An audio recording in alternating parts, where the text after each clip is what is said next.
கட்டுமான கழிவுகளை கொட்டும் வாகனங்கள் பறிமுதல் செய்யப்படுவதுடன் அபராதம் விதிக்கப்படும் என சென்னை மாநகராட்சி எச்சரிக்கை விடுத்துள்ளது. சென்னையில் உள்ள ஏரிகள், மழைநீர் வடிகால்வாய், நடைபாதை உள்ளிட்ட பொது இடங்களில் இடிக்கப்பட்ட கட்டுமான கழிவுகள் கொட்டப்படுவதாக புகார்கள் வந்த வண்ணம் இருந்தன.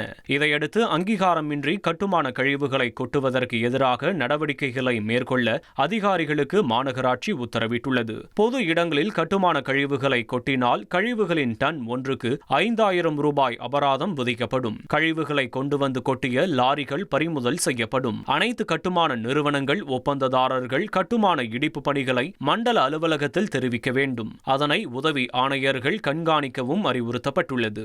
சென்னை நகரை மாசற்ற நகரமாக்கவும் பொதுமக்களின் பாதுகாப்பை உறுதி செய்யவும் இந்த நடவடிக்கை மேற்கொள்ளப்படுவதாக மாநகராட்சி அறிவித்துள்ளது.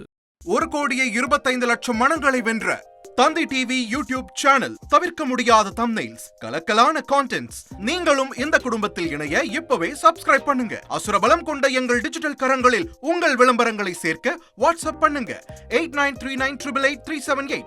Email advttanditv@dttv.in.